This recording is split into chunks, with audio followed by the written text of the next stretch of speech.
नमस्कार, भारत अपडेट देख रहे हैं आप। मैं हूं आपके साथ सपना दीपक मदेशा। बुलेटिन का आगाज करेंगे। देश भर में स्वाइन फ्लू का कहर देखने को मिल रहा है। दिल्ली में तेजी से बढ़ रहे हैं स्वाइन फ्लू के मामले। ये बड़ी जानकारी, जहां दिल्ली में करीब 2000 स्वाइन फ्लू के केस से हड़कंप मच गया है। दिल्ली सरकार ने जारी की पब्लिक हेल्थ एडवाइजरी। खांसते और छींकते समय नाक मुंह ढके। दिल्ली सरकार हाथ को साबुन से नियमित रूप से धोए। दिल्ली सरकार ने ये बड़ा बयान दिया है। दिल्ली सरकार लक्षण दिखने पर डॉक्टर से सलाह ले। बिना डॉक्टर की सलाह के दवा न ले। भीड़ भाड़ वाली जगहों पर मास्क पहने। तो देश भर में स्वाइन फ्लू का एक बार फिर कहर देखने को मिल रहा है। दिल्ली में तेजी से स्वाइन फ्लू के ये मामले लगातार बढ़ रहे हैं। करीबन 2000 स्वाइन फ्लू के केस सामने आ चुके हैं, जिसके बाद हड़कंप मच गया है। इस बीच दिल्ली सरकार ने पब्लिक हेल्थ की एडवाइजरी जारी की है। दिल्ली सरकार ने कहा है कि अपने हाथ को बार बार धोएं और साथ ही मास्क का प्रयोग करें। और कई एडवाइजरी जारी की है दिल्ली सरकार ने। और देखिए, लगातार स्वाइन फ्लू के मामले तेजी से बढ़ रहे हैं और अब तक 2000 केस सामने आ चुके हैं दिल्ली में ही करीब, जिसके बाद अब हड़कंप मच गया है। और इस बीच दिल्ली सरकार ने पब्लिक हेल्थ एडवाइजरी जारी की है। और स्नेह कमल हमारे सहयोगी ज्यादा जानकारी के साथ जुड़ रहे हैं। स्नेह कमल, देखिए, एक बार फिर से देश में स्वाइन फ्लू के मामले लगातार बढ़कर सामने आ रहे हैं और दिल्ली में ही करीबन 2000 से ज्यादा मामले सामने आ चुके हैं। हालांकि देखिए, दिल्ली सरकार ने पब्लिक हेल्थ एडवाइजरी जारी की है। अभी अस्पताल में क्या कुछ स्थिति और किस तरह से मरीजों की देखभाल की जा रही है? बिल्कुल, दिल्ली में स्वाइन फ्लू के बढ़ते मामले को देखते हुए सरकार ने सतर्कता बढ़ा दी है।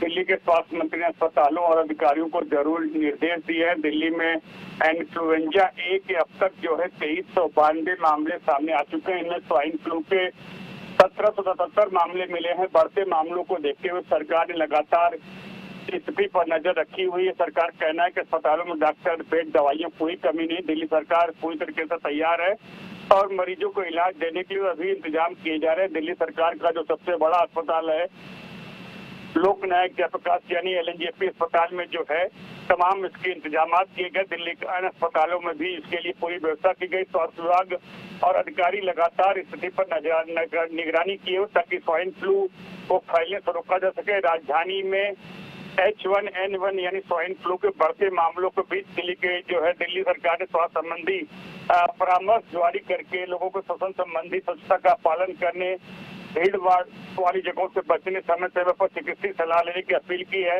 इस साल दिल्ली में इन्फ्लुएंजा ए के 2300 से अधिक मामले सामने आए हैं, जिसमें शुक्रवार तक अगर बात करें तो N1H1 के 777 से अधिक मामले जो है सक्रिय मिले हैं। स्वास्थ्य विभाग ने बताया अकेले गुरुवार को H1N1 के 114 मामले सामने आए थे।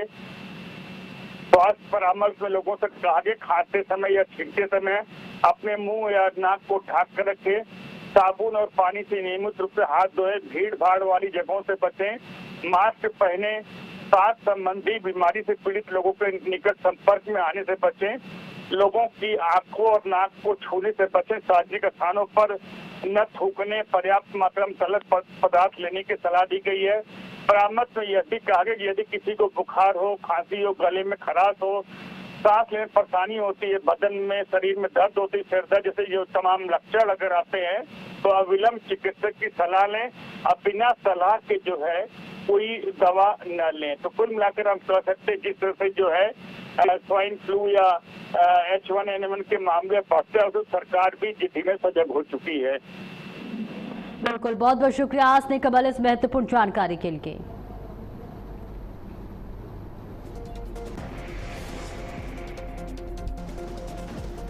और आगे बढ़ेंगे प्रयागराज से बड़ी खबर, जहां अतीक अहमद की संपत्ति पर PDA का बड़ा एक्शन देखने को मिला है। 150 करोड़ की लागत से बनेगा पद्या आवास प्रोजेक्ट। परियोजना में तैयार होंगे 602 आधुनिक फ्लैट। 48 घंटे में 1200 से अधिक लोगों ने घर लेने की इच्छा जताई है। PDA के VC ऋषि राज की मुहिम रंग लाई है। ये बड़ी खबर आपको प्रयागराज से दे रही हैं, जहां 48 घंटे में 1200 से अधिक लोगों ने घर लेने की इच्छा जताई है। PDA के VC ऋषि राज की मुहिम रंग लाई है।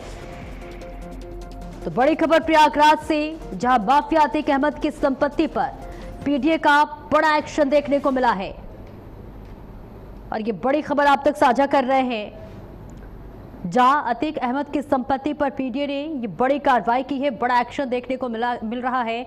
और इस बीच आपको बता दें, 150 करोड़ रुपए लागत की ये भवन निर्माण होगा और अब तक 48 घंटे में 1200 से अधिक आवेदन मिल चुके हैं। घर लेने की लोग इच्छा जता रहे हैं। 150 करोड़ रुपए इसकी लागत बताई जा रही है और आधुनिक सुविधाओं से लैस होगी। और ये बड़ा एक्शन देखने को मिला है। पीडीए ने ये बड़ा एक्शन माफिया अतीक अहमद के, जहां पीडीए वीसी ऋषि राज की मुहिम रंग लाई है। आपको बता दें कि महज 48 घंटे में 1200 से अधिक लोगों ने घर लेने की इच्छा जताई है। 150 करोड़ रुपए की लागत में ये आवास बनेगा। तो अतीक अहमद की संपत्ति पर यह बड़ा एक्शन देखने को मिला है। 150 करोड़ रुपए की लागत से बनेगा पद्य आवास प्रोजेक्ट।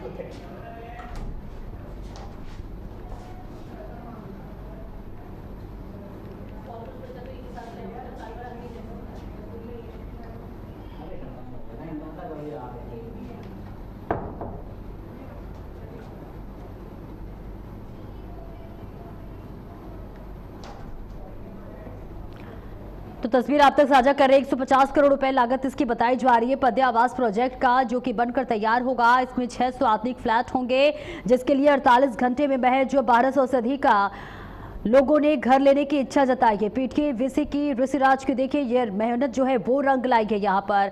और माफिया अतीक अहमद की संपत्ति पर पीडीए का ये बड़ा एक्शन देखने को मिला है। बड़ी कार्रवाई, जहां 150 करोड़ रुपए की लागत से इस आवास का निर्माण होगा। 602 आधुनिक फ्लैट होंगे और साथ ही साथ आधुनिक सुविधाओं से ये आवास लैस होगी। पीडीए वीसी ऋषिराज की ये मेहनत मुहिम जो है वो रंग लाई है। 150 करोड़ रुपए की लागत बताई जा रही है पद्य आवास प्रोजेक्ट का। और ऐसे में इसमें 602 आधुनिक फ्लैट बनकर तैयार होंगे और अब तक 1200 से ज्यादा लोगों ने फ्लैट लेने की इच्छा जताई है। तो पीडीए ने यह बड़ी कार्रवाई की है, बड़ा एक्शन देखने को मिला है। माफिया अतीक अहमद की संपत्ति पर यह बड़ी कार्रवाई हुई है, जहां आवास बनकर तैयार होगा। 602 आधुनिक फ्लैट्स तैयार होंगे और इसकी कुल लागत 150 करोड़ रुपए बताई जा रही है। और इस फ्लैट्स को लेने के लिए अब तक 1200 लोगों ने इच्छा जताई है। तो बड़ी खबर आप तक साझा कर रहे हैं।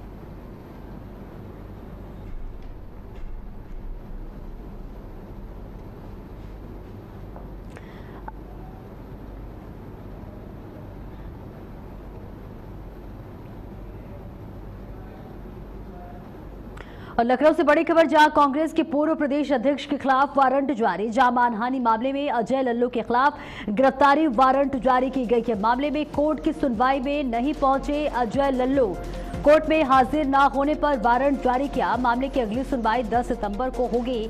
यूपी सरकार के मंत्री श्रीकांत शर्मा ने 2019 में दाखिल किया था मानहानि का मुकदमा। और इस बीच मानहानि मामले में अजय लल्लू की अपील पर कोर्ट में चल रही है सुनवाई। ये बड़ी जानकारी, जहां मामले की अगली सुनवाई 10 सितंबर को होगी। और इस बीच ये बड़ी खबर आप तक साझा कर रहे हैं लखनऊ से, जहां कांग्रेस के पूर्व प्रदेश अध्यक्ष के खिलाफ ये बड़ी कार्रवाई हुई है, वारंट जारी किया गया है। मानहानि मामले में अजय लल्लू के खिलाफ गिरफ्तारी का वारंट जारी किया गया है। कोर्ट की सुनवाई में अजय लल्लू नहीं पहुंचे, जहां कोर्ट ने हाजिर न होने पर यह वारंट जारी किया है। और अब इस पूरे मामले की सुनवाई 10 सितंबर को होगी। अगली सुनवाई 10 सितंबर को होगी। तो कांग्रेस के पूर्व प्रदेश अध्यक्ष अजय लल्लू के खिलाफ मानहानि मामले में गिरफ्तारी का वारंट जारी किया गया है। और गाज गिरती हुई नजर आ रही है, जहां कोर्ट में हाजिर ना होने पर ये वारंट जारी किया गया है। कांग्रेस के पूर्व प्रदेश अध्यक्ष लल्लू यादव, और अब इन पर बड़ी कार्रवाई हुई है। और देखिए, इस पूरे मामले में अगली सुनवाई 10 सितंबर को होगी।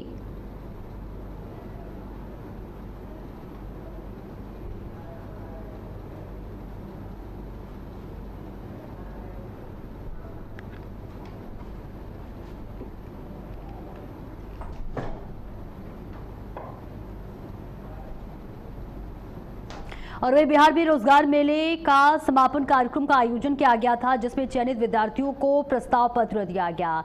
मुख्यमंत्री सम्राट चौधरी ने अभ्यर्थियों को प्रस्ताव पत्र दिया, जिस कार्यक्रम का भव्य आयोजन किया गया था। बिहार के मुख्यमंत्री सम्राट चौधरी पहुंचे हुए थे और इस बीच आपको बता दें, सम्राट चौधरी ने अभ्यर्थियों को प्रस्ताव पत्र दिया।